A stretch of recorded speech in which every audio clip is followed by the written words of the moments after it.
The door at mile 47. The road to mile 47 wasn't marked on any map. At least, not anymore. For decades, truck drivers passing through the Nevada desert told stories about it. Most laughed about the rumors. Some swore they had seen it. A door.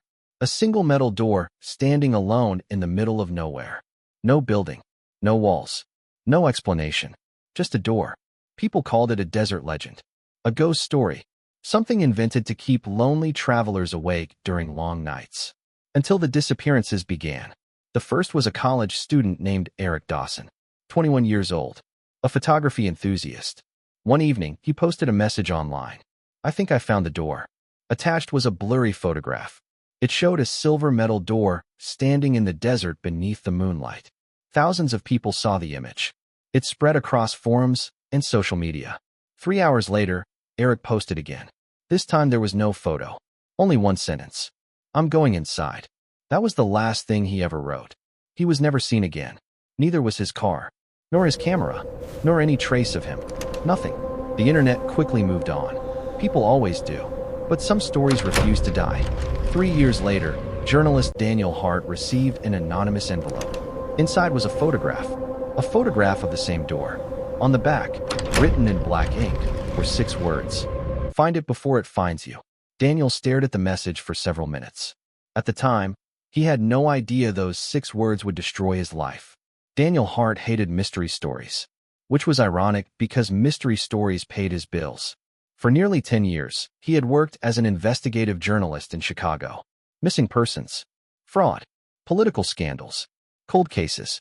His job was separating truth from fiction, and most mysteries eventually had ordinary explanations. That was what he expected from the Mile 47 story. A prank, a cult, an internet hoax. Nothing more. Yet something about the photograph bothered him. The image looked authentic. Too authentic. The lighting matched perfectly. The shadows were natural. No signs of editing. Most importantly, there were no footprints around the door. Just untouched sand stretching in every direction. As if the door had appeared from nowhere. 3 weeks later, Daniel found himself driving across Nevada.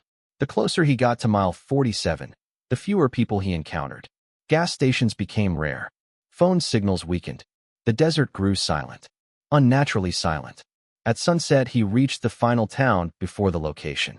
Population, 312. The sign looked older than Daniel's father. The town itself looked abandoned despite people living there. Every building seemed tired. Every street looked forgotten.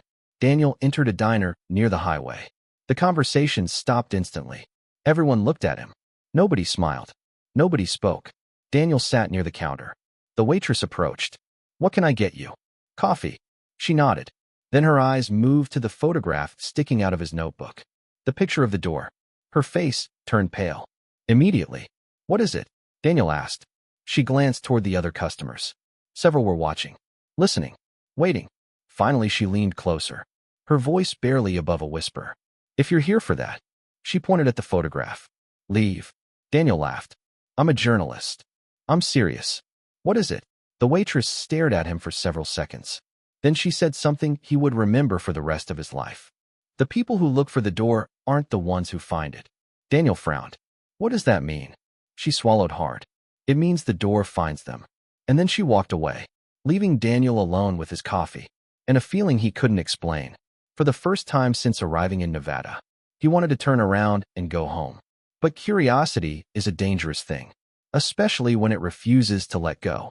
And Daniel had no idea that by sunrise, the door would already know his name.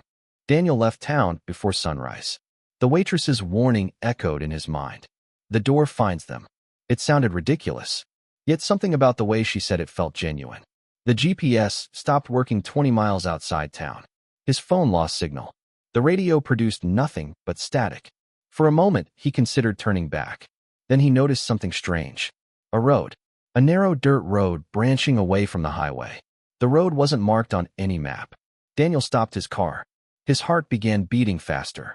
Slowly, he drove onto the dirt path. The desert stretched endlessly around him. Nothing moved. No birds. No animals. No wind. Only silence. After nearly an hour, he saw something ahead. A structure. Small. Dark. Alone. An abandoned gas station. Daniel parked and approached carefully. The building looked untouched for decades. Dust covered everything. Broken glass littered the floor. Then he saw writing on one wall. Dozens of messages scratched into the paint. Names, dates, warnings. One message stood out. If you see the door, do not open it. Another read. It isn't a door. It's a choice. Then Daniel noticed something worse. Several names were followed by the same word. Missing. Every one of them. As Daniel photographed the wall, a voice suddenly spoke behind him. You shouldn't be here. Daniel nearly dropped his camera. An old man stood in the doorway. Thin. Weathered. At least 70 years old. Yet his eyes looked strangely alert. Who are you? Daniel asked. The old man ignored the question. Instead, he looked directly at the photograph of the door. You found it, didn't you? No. Good. The old man sat down heavily. For several moments, neither spoke.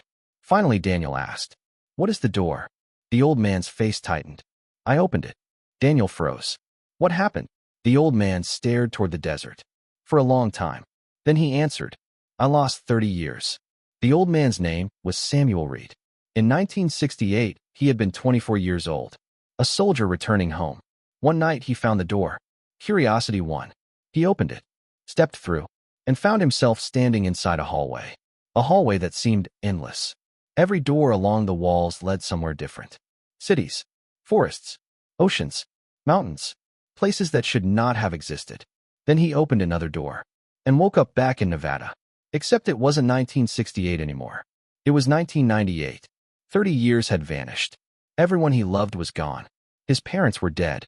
His friends had aged. His entire life had disappeared. Samuel never recovered. Time moves differently inside, he whispered. And something lives there. Daniel laughed nervously. You expect me to believe that? Samuel's expression never changed. No. He pointed toward the desert. You'll believe it soon enough. That night, Daniel camped outside. At 2:17 a.m., he woke suddenly. Something felt wrong. The air had changed. A strange humming filled the darkness. Daniel stepped outside his tent and saw it. The door, standing less than 50 feet away. Exactly like the photograph. Silver. Perfectly clean. Standing alone. No walls. No building. Just a door. Daniel stared in disbelief. His camera shook in his hands. Slowly he approached. The metal surface reflected moonlight. A brass handle gleamed softly. Then he heard it. A voice. His own voice. Coming from the other side. Don't open it. Daniel froze. The voice repeated. Please don't open it. It sounded terrified. Exactly like him. Every instinct told him to run. Instead, he grabbed the handle. The metal felt warm. A pulse moved through it. Like a heartbeat. Daniel pulled. The door opened. Beyond it wasn't darkness. It wasn't another desert. It was a city. A massive city.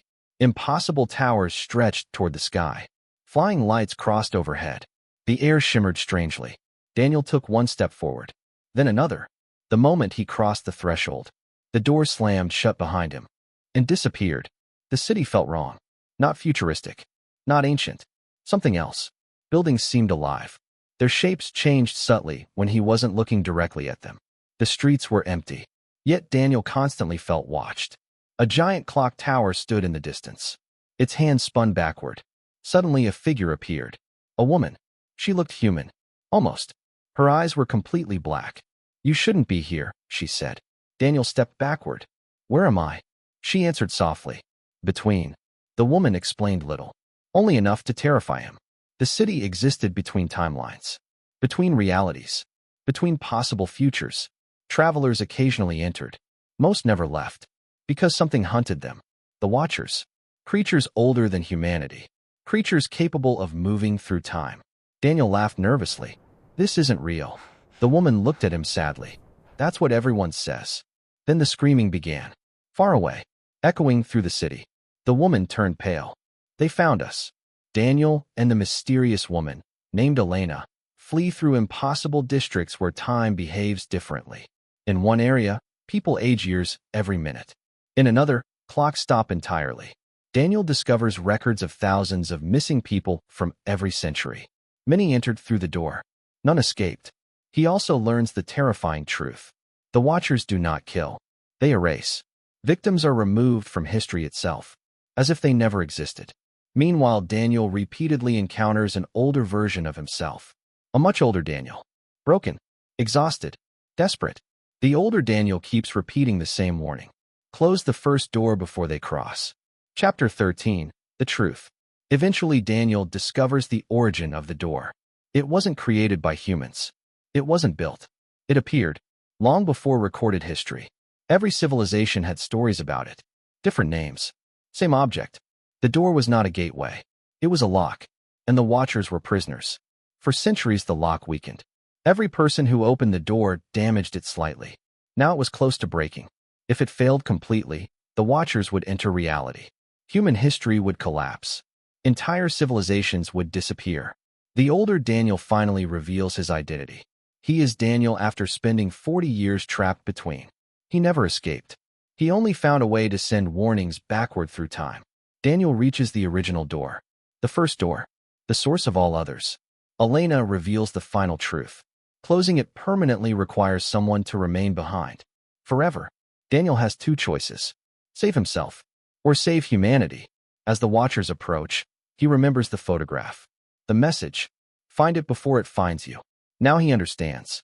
The message wasn't a warning. It was a mission. Daniel steps forward. Closes the first door. The city collapses. Time fractures. Reality repairs itself. And Daniel disappears. Forever. Epilogue. Months later, the Nevada desert is quiet again. No door. No evidence. No records. Only one photograph remains. Inside an old envelope. On the back are 6 words. Thank you for closing the door. And beneath them, a signature. Daniel Hart.